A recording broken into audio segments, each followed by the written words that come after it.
Bonjour, je suis Chebib Mouzer. Je serai avec vous pour les TDM 1101. Je ne suis pas le seul, je suis avec d'autres collègues. Ma collègue a fini avec l'exercice numéro 6. Il me reste à faire avec vous les exercices numéro 7, 9, 10, 11 et 12. Exercice numéro 7. On considère deux parties A et B non vides et bornées de R. On définit moins A par l'ensemble des moins x tel que x appartient à A. A plus B, c'est l'ensemble de x plus y tel que x, y appartient à A fois B. Et A moins B, c'est l'ensemble de x moins y tel que x, y appartient à A fois B.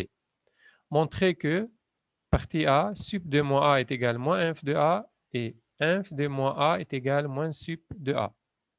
Deuxième partie, sup de A plus B est égal sup de A plus sup de B et inf de A plus B est égal inf de A plus inf de B. Partie C, sup de A moins B est égal sup de A moins inf de B et inf de A moins B est égal inf de A moins inf de B. Première partie, partie A, nous allons montrer au début que sup de moins A est égal moins inf de A. Donc voilà, il faut montrer ce que vous voyez ici. Sup de moins A est égal moins inf de A. Pour montrer que sup de moins A est égal moins inf de A, il faut montrer que, premièrement, sup de moins A plus petit ou égal à moins inf de A. Deuxièmement, moins inf de A est plus petit ou égal à moins sup de A. Or, sup de moins A plus petit ou égal à moins inf de A. On sait très bien que A est une partie de R, partie non vide et bornée. Donc A, différent de vide et borné.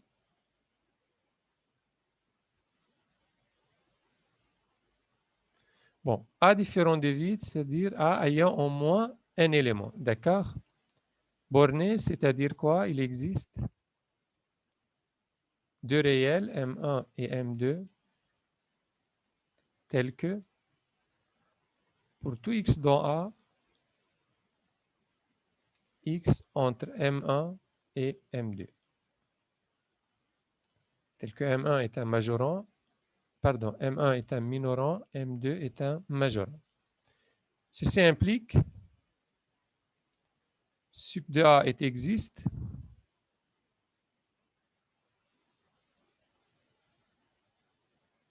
et aussi inf de A est existe.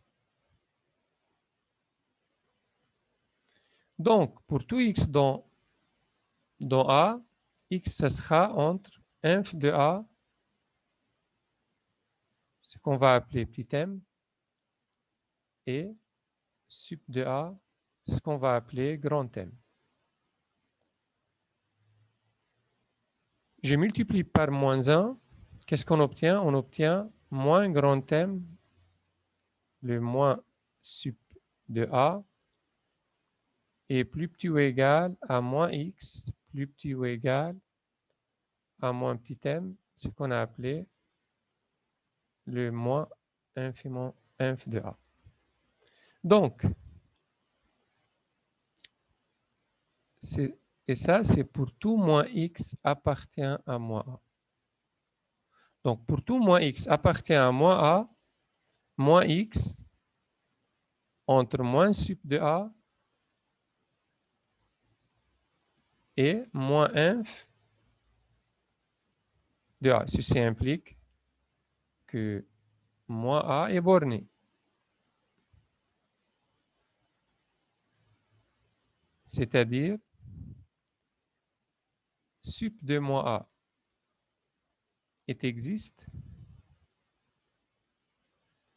est aussi inf de moins A existe.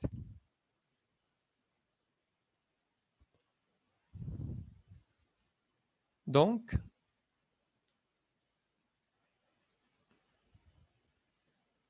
moins x est toujours entre inf de moins A et sup de moins A. Donc, maintenant,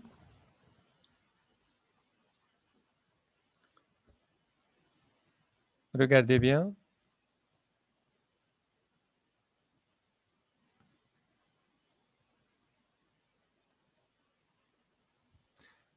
Donc, moins inf de A est un majorant, d'accord? Parce que pour tout moins x dans moins A, moins x est plus petit ou égal à moins inf de A. Donc, moins inf de A,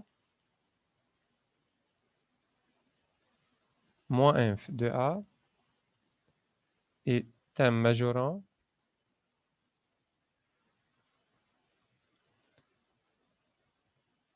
et sup de moins A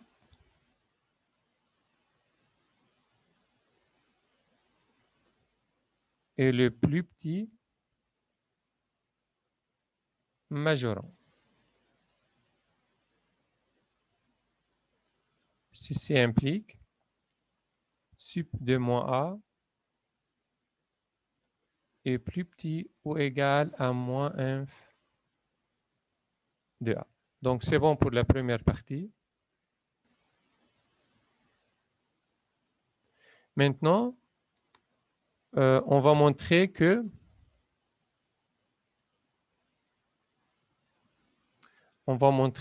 moins inf, la deuxième partie, moins inf de A est plus petit ou égal à sup de moins A. Moins inf de A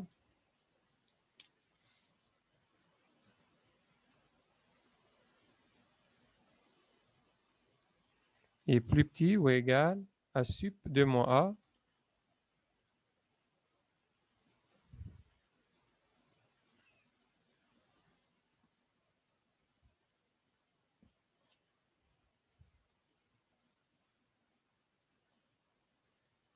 Voilà. Attention, on va utiliser les mêmes inéquations qu'on a eues ici. D'accord? On va utiliser les inéquations qu'on a pu faire ici. OK? Donc, regardez bien.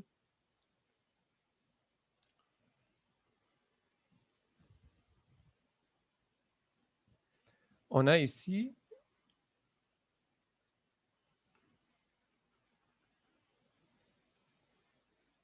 pour tout moins x dans moins A, moins x est plus petit ou égal à sup de moins A. Ceci implique, si je multiplie par moins 1, moins sup de moins A est plus petit ou égal à moins x par moins 1, ça devient x. OK? Et ça, pour tout x, appartient à A. Ceci implique moins sup de moins A est un minorant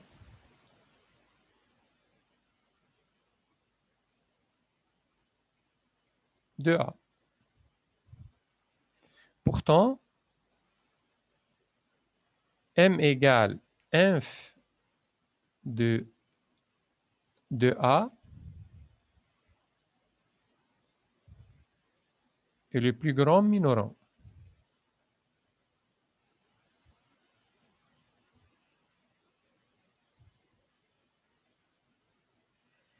Donc, qu'est-ce qu'on obtient?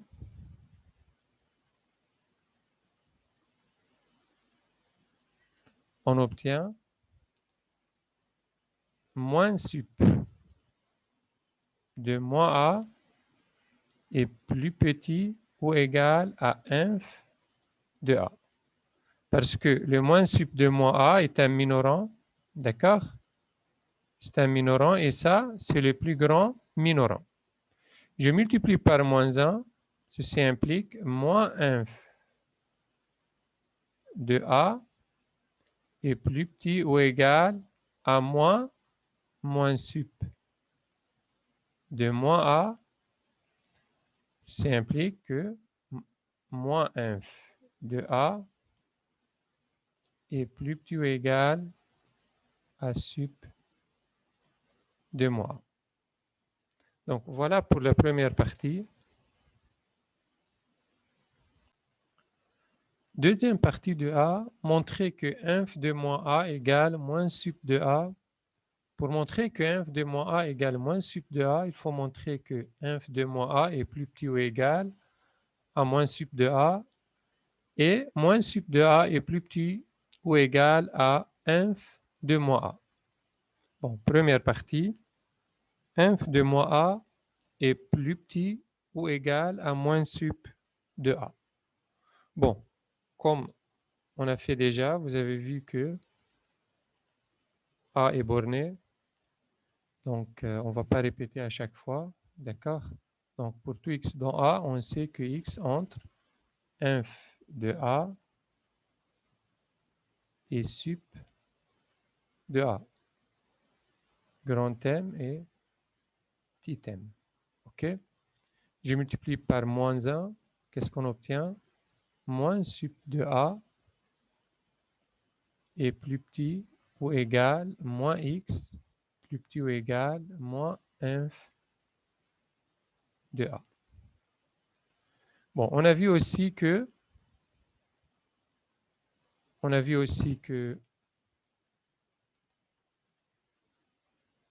le fait que moins A est borné, donc sup de moins A est existe et inf de moins est existe aussi. Donc, pour tout x, pour tout moins x dans A, moins x est entre sup de moins A et inf de moins A.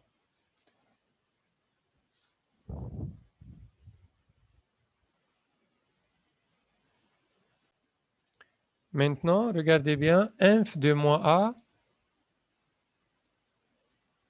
est plus petit ou est égal à moins x.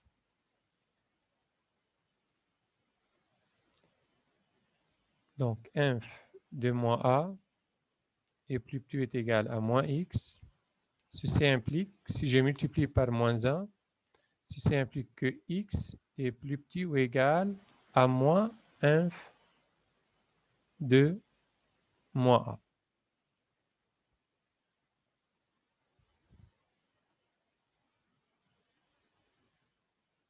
Donc, moins inf de moins A est un majorant,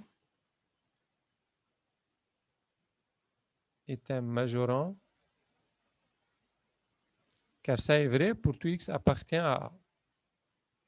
C'est un majorant. Et on a déjà, regardez bien ici, on a déjà x plus petit est égal à sup de A, tel que sup de A, on a déjà x plus petit est égal sup de A.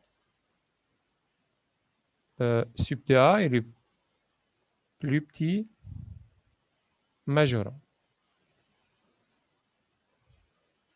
Donc, qu'est-ce qu'on peut obtenir avec ces deux résultats? On peut dire que sup de A est plus petit ou égal à moins inf de moins A.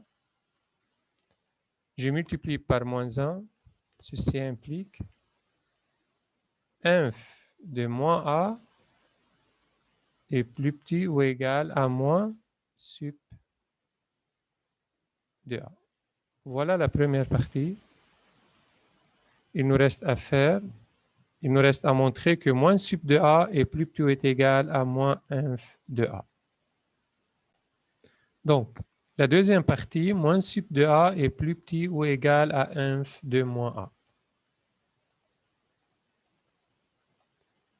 Donc, on sait très bien maintenant que pour tout x dans A, x entre inf A et sup A, ceci implique que moins x est entre moins sup A et moins inf de A. Aussi, on a moins x entre inf de moins A et sup de moins A. Donc, inf de moins A est plus petit ou égal à moins x.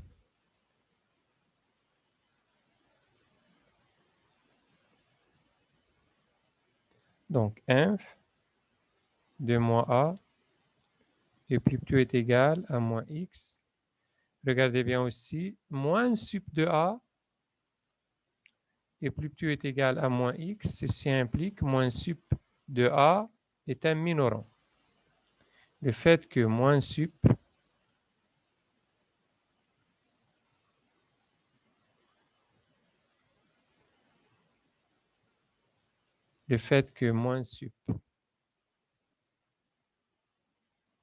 de a et plus petit est égal à moins x, ceci implique moins sup de a est un minorant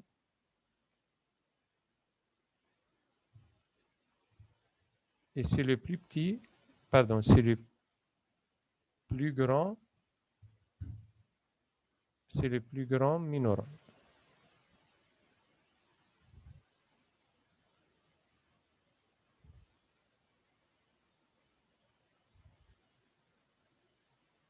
Donc, inf de moins a est le plus grand minorant, moins sup de a est un minorant, ceci implique que moins sup de a est plus petit ou égal à inf de moins a. Est plus petit ou égal à inf de moins a.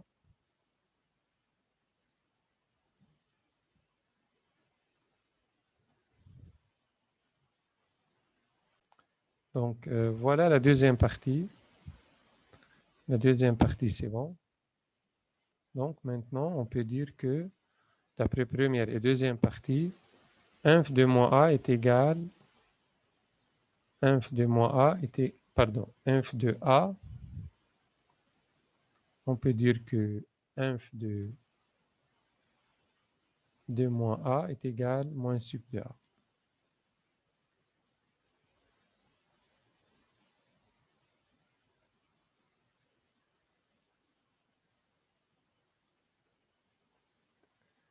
Bon, c'est l'exercice numéro 7, l'exercice numéro 9. Exercice numéro 9. Les phrases suivantes sont-elles vraies ou fausses? Partie A. Le produit d'un rationnel et d'un irrationnel est irrationnel. Partie B. La somme de deux nombres irrationnels est irrationnelle. Partie C. Le produit de deux nombres irrationnels est irrationnel. Partie D. La somme d'un nombre rationnel et d'un nombre irrationnel est irrationnelle. Partie A, le produit d'un rationnel et d'un irrationnel est irrationnel? Non, c'est faux. Pourquoi? Parce qu'on, par exemple, si x est égal à 0, d'accord? Exercice 9, partie A. Pour x est égal à 0, c'est un nombre rationnel. Y est égal à racine carrée de 2. X fois y est égal à 0, racine carrée de 2 est égal à 0. N'appartient pas à R moins Q. D'accord? La somme de deux nombres irrationnels est irrationnelle. Ici, on peut prendre racine carrée de 2 et moins racine carrée de 2. Donc, la somme de deux nombres irrationnels n'est pas irrationnelle. C'est faux. D'accord? Pourquoi? Car, prenons par exemple x est égal à racine carrée de 2, y est égal à moins racine carrée de 2. Donc, x plus y est égal à radical 2 moins radical 2 est égal à 0, n'appartient pas à R moins Q. Donc, la somme de deux nombres irrationnels n'est pas irrationnelle. Partie C. Le produit de deux nombres irrationnels est irrationnel? Non. Prenons par exemple racine carrée de 2. Si x est égal à racine carrée de 2 et y est égal à moins racine carrée de 2. Le 2 appartient à R moins Q, mais leur produit x fois y est égal à 2 n'appartient pas à R moins Q. Donc, le produit de deux nombres irrationnels n'est pas irrationnel. Donc, c'est faux. Partie D. La somme d'un nombre rationnel et d'un nombre irrationnel est irrationnelle. C'est vrai, la somme d'un nombre rationnel et d'un nombre irrationnel est irrationnelle. La preuve, bon, soit x est un nombre rationnel, x appartient à q, un nombre rationnel, prenons y appartient à r moins q,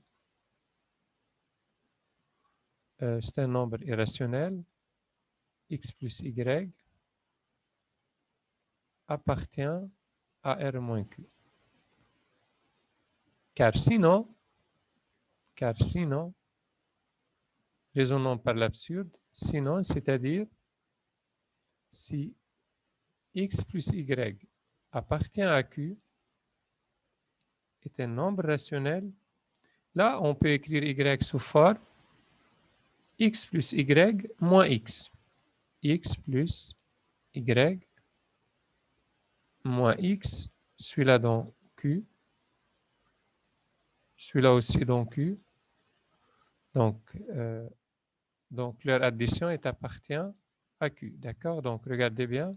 Par hypothèse, on a pris y dans r moins q. OK? Donc, y à la fois dans q et dans r moins q. Contradiction.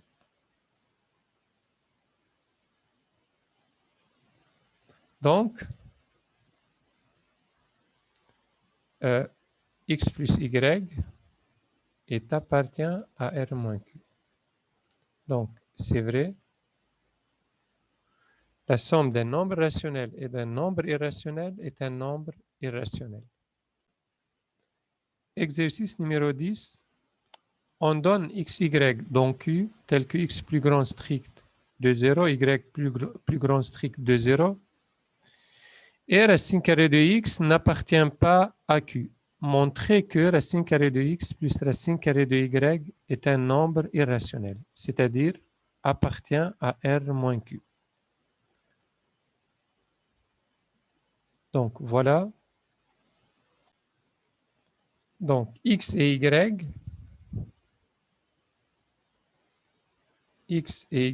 dans q, deux nombres rationnels, x plus grand strict de 0, y plus grand strict de 0, tel que, attention, tel que racine carrée de x n'appartient pas à q. Que veut dire n'appartient pas à q? C'est-à-dire racine carrée de x appartient à r moins q. C'est un nombre irrationnel. OK? Qu'est-ce qu'on va montrer? Il faut montrer que racine carrée de x plus racine carrée de y est un nombre irrationnel, c'est-à-dire n'appartient pas à q.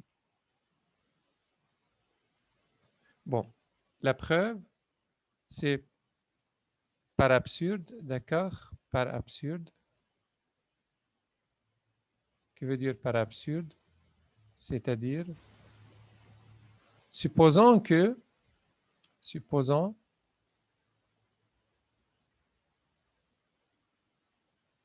racine carrée de x plus racine carrée de y appartient à q.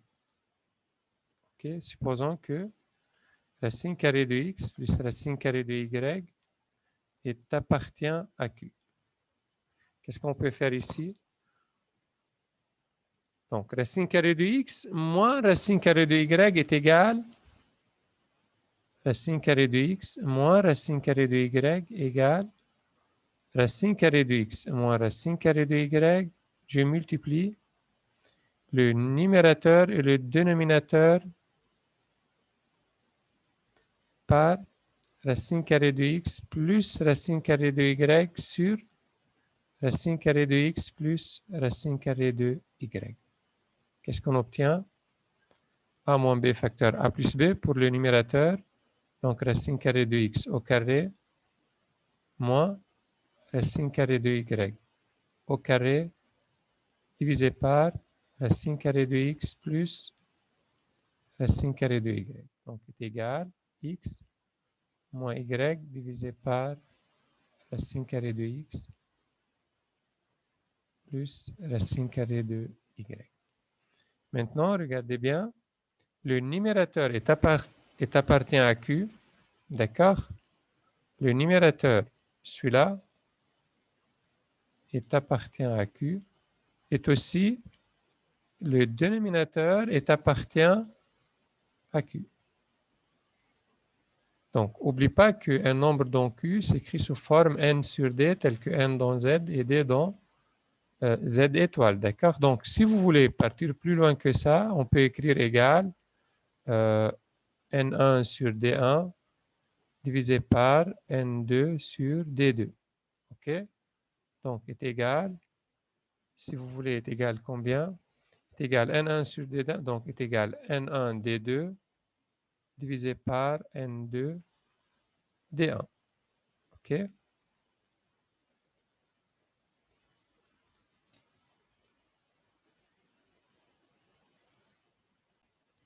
Donc voilà, si on suppose que racine carrée de x plus racine carrée de y appartient à q, on finit avec racine carrée de x moins racine carrée de y est appartient à q, d'accord? Parce que comme vous voyez ici, celui-là, ce sera dans z et celui-là, ce sera dans n étoile.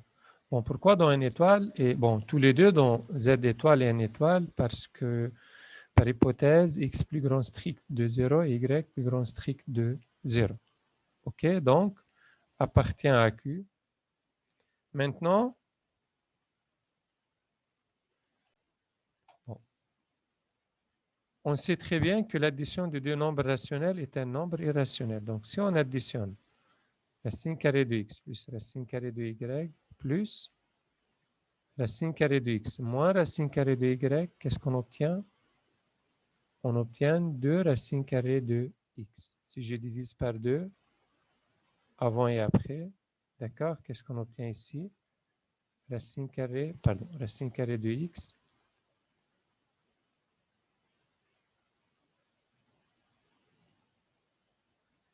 racine carrée de x égale, comme vous voyez ici, bon, l'addition de deux nombres rationnels est un nombre irrationnel, ok, divisé par 2, ça reste, l'addition de deux nombres rationnels est un nombre rationnel, divisé par 2, c'est un nombre rationnel, ok.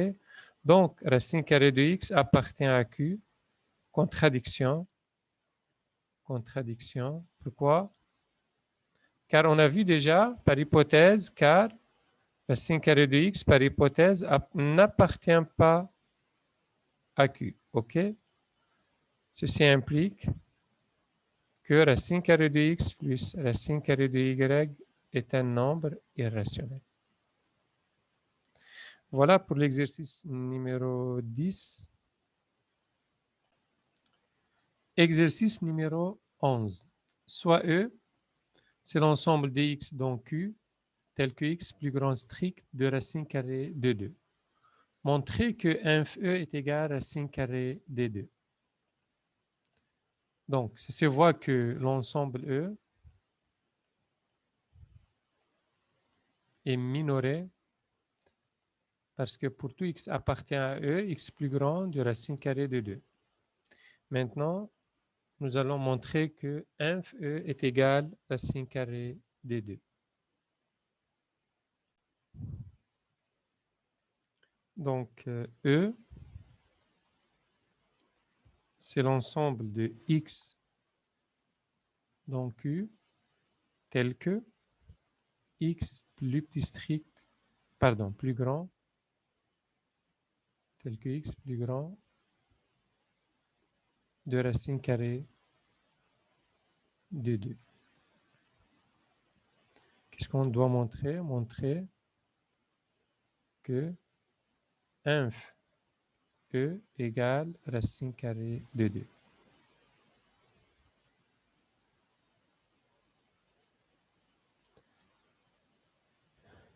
Bon, il est clair que racine carrée de 2 est un minorant de E. Parce que tout x appartient à E est plus grand de racine carrée de 2, donc Racine carrée de 2 est un minorant. Racine carrée de 2 est un minorant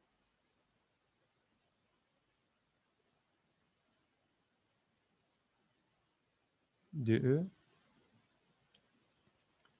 Donc, inf E existe. Donc,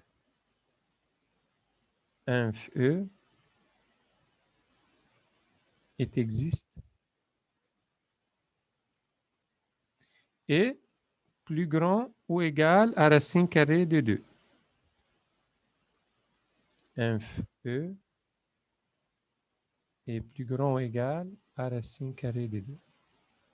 Bon, si inf E est égal, si racine carrée de 2 est égal à inf E, c'est bon. D'accord? Mais si, supposons, d'accord, supposons que inf E est plus grand strict de racine carrée de 2.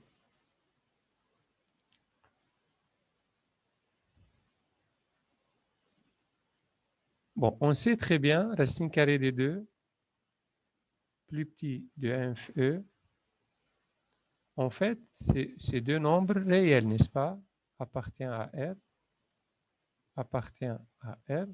On sait très bien, entre deux nombres réels, il existe toujours un nombre irrationnel. Donc, il existe un x0 appartient à Q, tel que x0 entre racine carrée de 2 et inf E. Bon, attention, x0 appartient où? À Q. OK, il faut la bien encadrer. Appartient à Q et plus petit strict, x0, plus petit strict de inf E, contradiction.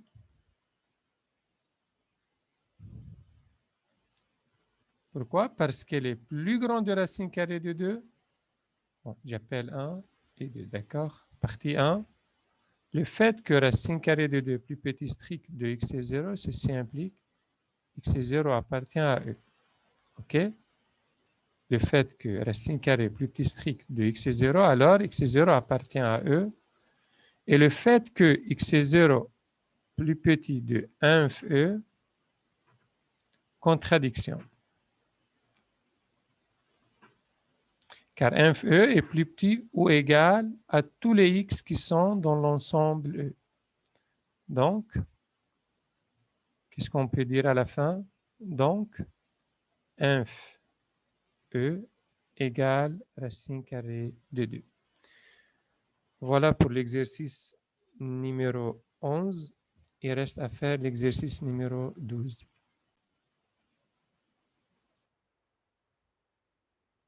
Exercice numéro 12. Montrer que pour tout x, y dans R, x, y en valeur absolue plus petit ou égal à valeur absolue de x plus valeur absolue de y au carré divisé par 4. Partie B. Soit A, c'est l'ensemble de x fois y, tel que x dans R, y dans R, et valeur absolue de x plus valeur absolue de y plus petit ou égal à 1. Première partie de la partie B, montrer que A différent de vide. Deuxième partie, montrer que 1 sur 4 est un majorant de A. Troisième partie, en déduire la borne supérieure de A. Voilà, donc partie A, nous allons montrer que pour tout réel x, y dans R, valeur absolue de x, y est plus petit ou égal valeur absolue de x plus valeur absolue de y au carré divisé par 4.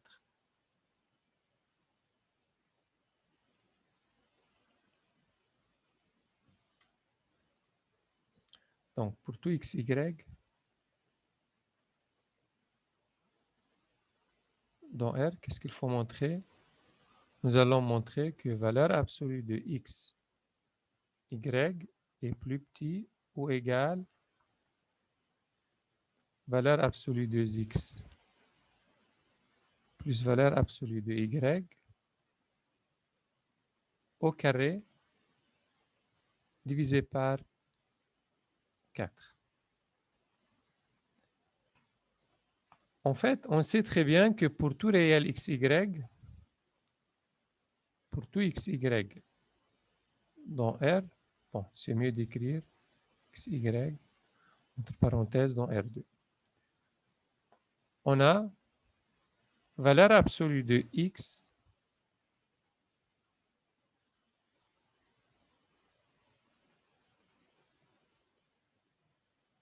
valeur absolue de x moins valeur absolue de y au carré plus grand ou égal à 0. Alors, valeur absolue de x, on développe valeur absolue de x moins valeur absolue de y au carré. Valeur absolue de x au carré plus valeur absolue de y au carré moins 2 valeur absolue de x multiplié par valeur absolue de y est plus grand ou égal à 0. On ajoute 4 valeurs absolues de x, y avant et après. Donc, qu'est-ce qu'on obtient? Valeur absolue de x au carré plus valeur absolue de y au carré moins 2 valeur absolue de x, valeur absolue de y plus 4 valeur absolue de x, y. Attention, valeur absolue x, valeur absolue y est égale valeur absolue de x fois y. Okay? Plus grand ou égal de 4 valeurs absolues x, y. Voilà, on additionne ces deux-là. Qu'est-ce qu'on obtient? Valeur absolue de x au carré plus valeur absolue de y au carré plus 2 valeur absolue x, y plus grand ou égal 4 valeur absolue de x, y. Donc, vous voyez ici, on a valeur absolue de x plus valeur absolue de y au carré. D'accord? Valeur absolue de x plus valeur absolue de y au carré plus grand est égal 4 valeur absolue de x, y. Donc, qu'est-ce qu'on fait maintenant? On divise par 4 avant et après. Qu'est-ce qu'on obtient? On obtient valeur absolue de x, y plus petit égal valeur absolue de x plus valeur absolue de y au carré divisé par 4. Voilà la partie A. Partie B. Partie B, qu'est-ce qu'il faut montrer? Soit A, c'est l'ensemble de x fois y, tel que x dans R, y dans R, et valeur absolue de x plus valeur absolue de y plus petit ou égal à 1. Donc, il faut montrer que le A différent de vide.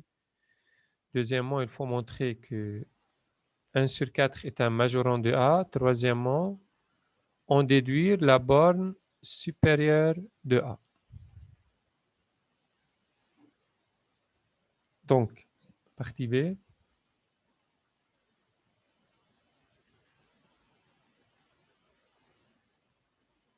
En fait, A, c'est l'ensemble de x, y, tel que x dans R, y dans R, et valeur absolue de x plus valeur absolue de y plus petit ou égal à 1. Premièrement, montrer que A est différent de vide. A est différent de vide. Donc, au moins, il faut prouver qu'il y a un élément dans A. D'accord? Prenons par exemple 0 plus 1 en valeur absolue est égal à 1, plus petit est égal à 1. D'accord? Ça justifie l'inégalité que vous voyez ici. Donc 0 plus 0, pardon, donc 0 fois 1 est égal à 0 et appartient à A. Deuxièmement, qu'est-ce qu'il faut montrer? Partie 2. Partie 2, montrer que 1 sur 4 est un majorant de A. Donc, il faut que tout élément dans A, donc il faut que tout élément dans A est plus petit ou égal à 1 sur 4. Si on arrive à prouver ça, on peut dire que 1 sur 4 est un majorant de l'ensemble A. Soit A appartient à A,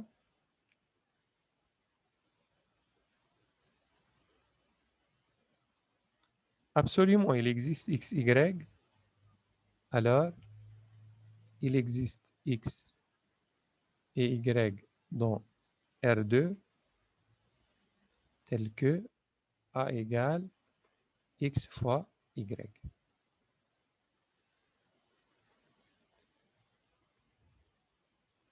En fait, x fois y, on sait très bien, est plus petit ou est égal à xy en valeur absolue. On a vu déjà dans la première partie, partie A, que pour tout xy en valeur absolue est plus petit ou égal valeur absolue de x plus valeur absolue de y au carré divisé par 4, d'après partie A. D'accord? Donc, et déjà le fait que le A qu'on a pris ici appartient à l'ensemble A, donc justifie les conditions de A, c'est-à-dire x plus y en valeur absolue et plus petit est égal à 1. Donc, plus petit est égal à combien? À 1 sur 4, à 1 au carré divisé par 4 est égal à 1 sur 4. Donc, pour tout A appartient à l'ensemble A est plus petit est égal à 1 sur 4. Ceci implique 1 sur 4 est un majorant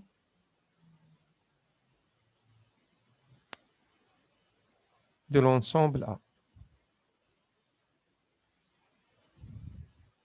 Est un majorant de l'ensemble A.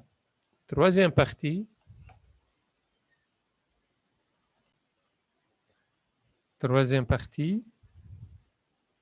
On déduit la borne supérieure de A. Donc, sup A est égal combien? D'accord? Ça sera 1 sur 4. Pourquoi? Parce qu'on va prouver que 1 sur 4 eh bien, appartient à l'ensemble A. Donc, on sait très bien que 1 demi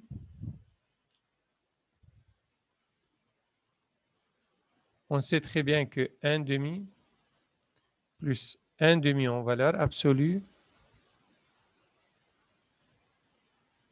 est égal à 1 et plus petit ou est égal à 1. D'accord? Ceci implique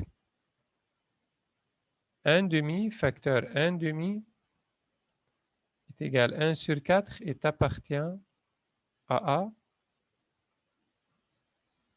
Bon, en fait, c'est un majorant et en même temps, 1 sur 4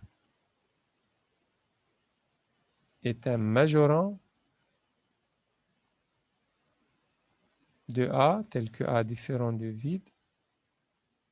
En même temps, 1 sur 4 appartient à A. Ceci implique quoi? Ceci implique que sup A est égal à 1 sur 4. Voilà pour l'exercice numéro 10. On finit avec cette partie et à la prochaine